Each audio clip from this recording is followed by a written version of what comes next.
Obviously, we saw you guys in practice and saw you in the exhibition game. Just one game tonight, but I don't expect you to score 100 points every night. But do you think this is the type of offense that you should be able to put on the court most nights? For sure.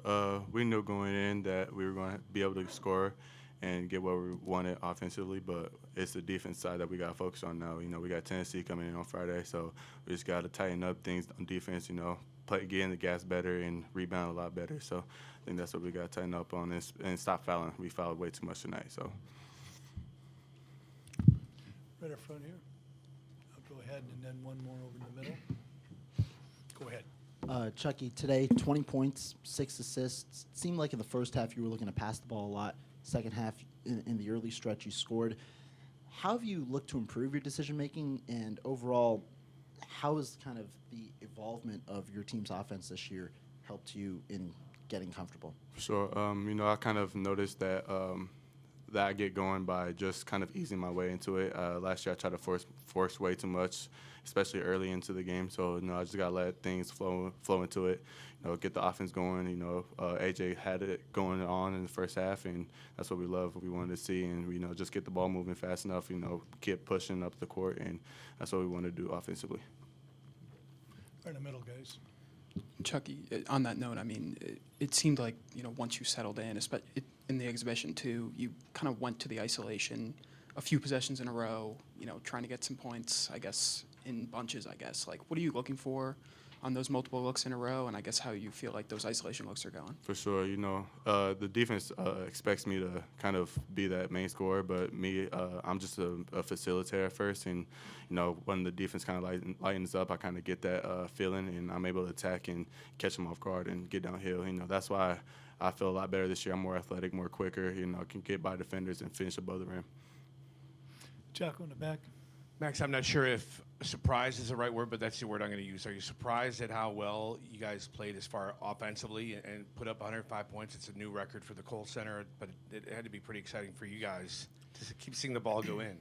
Yeah, I mean, I would say a little surprised by the 105, but not surprised by it happening, really.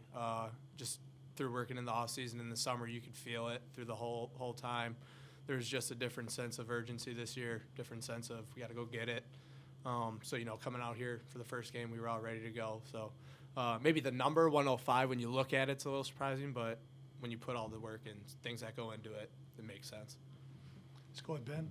Max, I think a majority of the guys who score in the first half had at least one bucket in the paint. What does that do when it's just not the forwards scoring down low, but it's everybody? And what is that?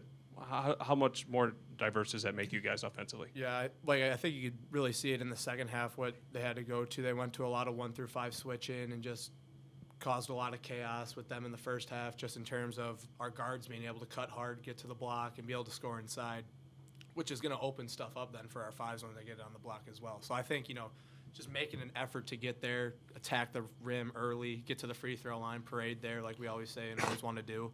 But I think it opens up all the options for us once our guards start getting down there and being physical. Nick. For John or Max, really, just when, Chucky's got it going in the second half or AJ early and you guys are playing with that type of pace, just how does it help, you guys find your looks, each respectively, finishing in double digits, not missing a field goal, and then just, how does that kind of put extra pressure on the defense collectively? I would say once Chucky or AJ gets going, defense start to focus more on them, and you just get good looks out of that because they both know how to create options or looks for us. I would say that. Yeah, I would say, you can just feel it once Chuck kind of gets it going. He knows he's got a matchup that he likes. He can get to the front of the rim, start making plays for others, and you can just feel his sense of the takeover kind of asserting himself more, which just, playing with him on the floor, that's all you could ask for, obviously, and that's the 2-3 we get all the time. So. Got a question here, and then one more in the back for Jeff, please. John, coming in, a lot was made of your defense, obviously, but 12 points off the bench, I believe. Did you expect to be this involved early offensively, and, what allowed you to score so much tonight? Just let the game come to me. I didn't force anything. I don't think I took a dribble for my points, but it was just catch and shoot, cutting back door, like simple stuff. that I really didn't have in high school. I was mostly ball dominant, but coming here, I learned you can score without the ball really well. And I just came in the game focused on my defense, not turning the ball over and playing hard. But then the scoring just comes naturally when you're playing hard. We got Jeff in the back and then Randy Chucky, in the front. you had to start as a freshman. John's not going to be starting, at least for now. But when he first got here, what did you know about him? What did you think about his game? And what do you think about him today? For sure. I always knew the type of player he was coming in. We played open gym with him when he was a junior in high school, so I knew the type of player he was. So the advice I gave him, just when he gets on the court, play hard on defense. Don't make too many mistakes. Don't turn the ball over, and that's how you're gonna find your way on the court. And that's what he did, and that's what he does very well. We got one more question for the players right here. Max, it was only 12 three-pointers today, which, last year would have been kind of unheard of. I mean, I guess, is that going to be something that is a trend going forward, or is that just sort of how the game fell? I think that's kind of how the game kind of played itself out a little bit. We knew we had matchups at our 4 or 5-3 position where we could pound the ball inside, get at the rim. And we really, that's where you want to start, is get into the paint, get stuff at the rim. It opens up the perimeter then for us later in the first half and then going into the second half too. So, yeah, that's kind of what I got with that. Good answer. Okay. Thanks, fellas. See you All right, Friday. thanks, Dave. Obviously, you guys all watched the game, and gals. So I think defensively we got better at the start of the second half. It's not helpful when you got your more experienced guys on the bench in foul trouble, but I thought our guys off the bench gave us a great boost.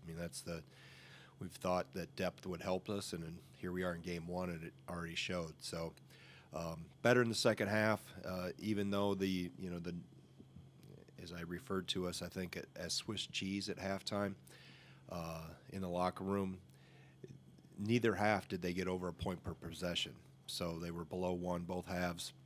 It felt because there were so many possessions and they were getting to the rim at will. So it was, I think, some good learning opportunities, specifically for like a Nolan Winter. It's the first time he's had to guard something like that. And he got obviously more minutes because of Steve's foul trouble, but I think a good team win. And I thought Chucky was terrific in terms of how he took a group of younger guys when Max and AJ and Matt and Tyler and Steve were all on the bench in foul trouble. He took a younger group and kind of extended our lead. I thought his leadership and his voice on the floor was really good, and obviously his numbers were excellent as well. But now we jump to deep water real fast. So we're looking forward to Friday night. We'll enjoy this one tonight and learn from it on the film tomorrow, and then start preparing for Tennessee. Questions? Go ahead, Nick. Hey, Greg, you mentioned Chucky. Coach Hodgson, kind of called him the engine that makes you guys go. I know you said after the exhibition his, ratio assisted turnovers have just been off the charts. How did he, again, show some of that command? And just how lethal is it offensively when he can be a facilitator for 25 minutes and then 7 or 8 minutes straight just kind of look for his and Right. Be efficient there as well? Yeah, I think he does a great job of understanding when to push the pace. And I think obviously as a more experienced point guard, this being year 3, that he has the authority and the license to do that. So, I think how he is physically has helped him. There was a few times he was a blur going up and down the floor. So, and again, I think the biggest thing that jumped out to me was how he took that group and got them together when we had our other experienced guys on the bench in foul trouble. So he is, obviously you always want to have a good point guard play, and we got a really good one in Chucky. Right in the middle, Coach. How's Connor doing? And I guess how did things change for you guys once he went out? Well, Isaac Lindsay, I thought, gave us a good boost. And John Blackwell, I thought, played really well for his first game as a true freshman. So I'm sure he's a little sore, and we'll see how he feels tomorrow and the next day, and just work with our trainers and move forward. But again, it's another tribute to the depth of this team that Isaac can jump in there and really give us a boost, or help us in the second half with Connor's injury and with some foul trouble. Go Greg, you guys have had a lot of great teams here over the years, but it was this team that set a new scoring record for the Kohl Center tonight with 105. What do you think that says about the quality and the depth of this year's group being able to put up such a big number? Well, everybody gets consumed with the pace of play and the tempo, but it's really about the efficiency. Whether you have 80 possessions like or 79 like we did tonight, or there's going to be games where you're going to have 59. It's the efficiency that you play with, and I think that's the thing that jumped out. You know, we're at 1.33 for the game, so the efficiency for us was really good. And I mentioned that we kept them, even though it looked like it was a layup fest at times. They were still under one. I thought we shut off their threes, which had been a strength of theirs. I think they made 31 in the 2 exhibition games. So we wanted to take that away, and at times maybe we got a little spread out. But it was also good for some of our first time against seeing a team that really attacks you off the dribble. And like I said, I thought we got better in the second half. So offensively, I'm more concerned with efficiency than I am what a number says. I'm more concerned on the points per possession, and tonight's were really good. Jocko? Coach, you mentioned John Blackwell earlier in this, but I know at the red-white scrimmage you were a little disappointed with the way he played. You thought he could play better than that. Right. Were you impressed with him tonight, the way he came out in the first game? Yeah, for the I Badgers? think, coming in and backing up AJ and giving us a boost, and then playing probably more than even I had thought because of AJ's foul trouble in the first half. But no, he comes in, he's fearless. I mean, as a freshman, you noticed, I think in the red-white game he had played like he had practiced. He had practiced really well, and then, freshmen go through those things and they get under the lights for the first time. Sometimes they don't stay true to who they are. But I thought tonight he was aggressive, and, you got a chance to be a really, really good defender. He's tough, moves well, got great balance and base, and wants to win. And that's good when you have a locker room full of those type-minded guys. Greg, you talked last week about wanting to figure out some sort of in the back here. Mhm. Sorry, you talked last week about trying to figure out some sort of rotation with these couple of early games. Do you feel like after the scrimmage and after tonight that you got a little bit of a sense of what the rotation will look like going down the line? Well, we got out of the rotation for a while. There, and actually for most of the game we were playing, not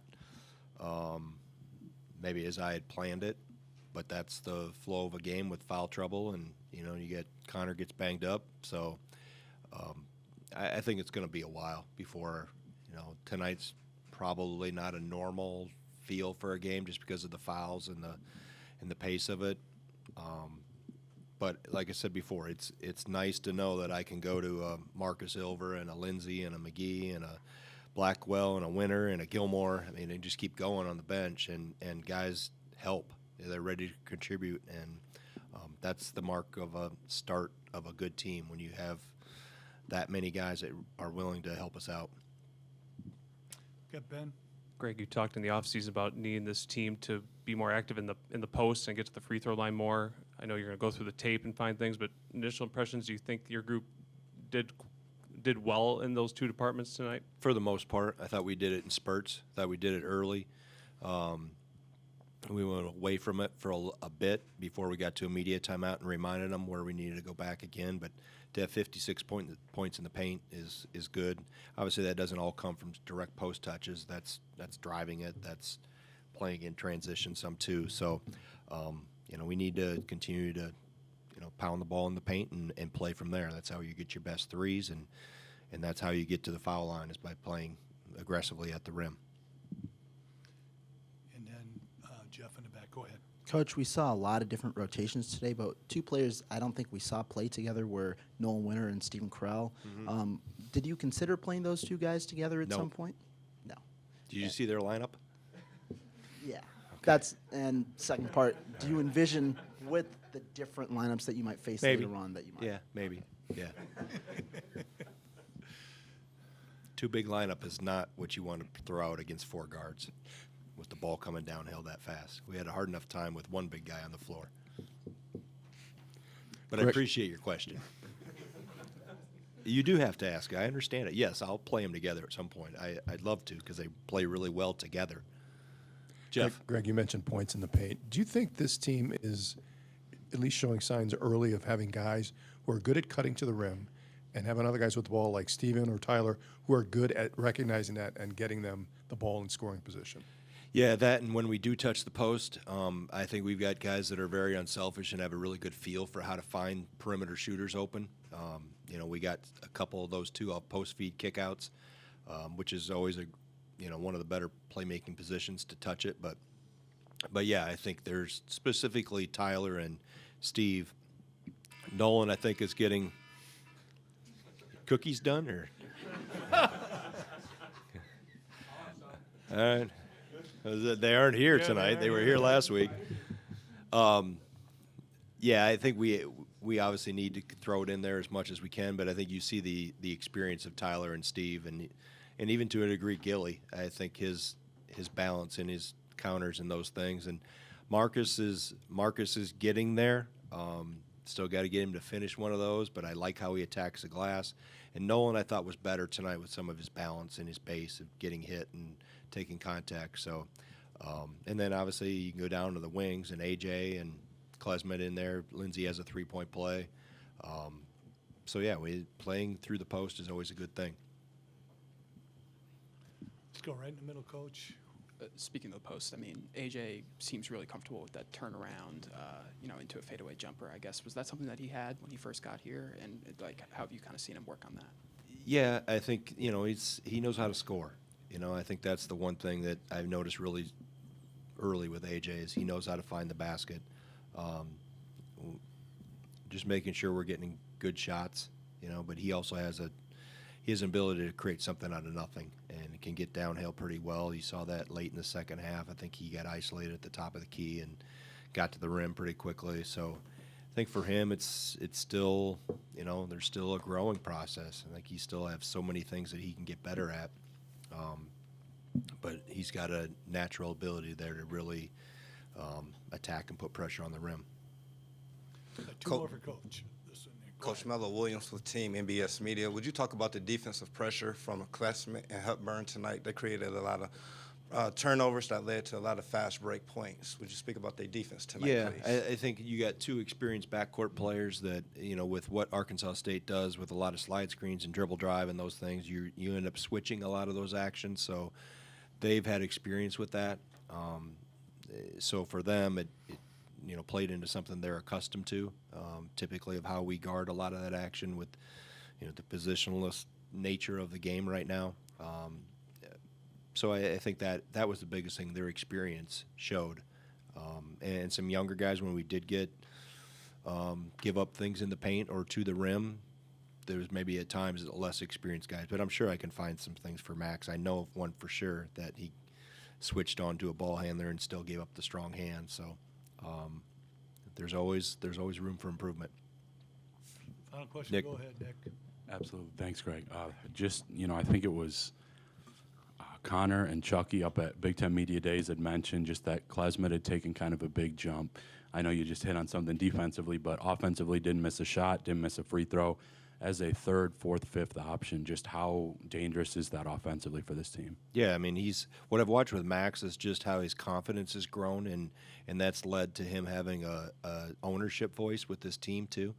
I think it really started to come out a little bit at the end of last year. I think it took him a while to really get comfortable and really probably prove to himself that he belonged at this level.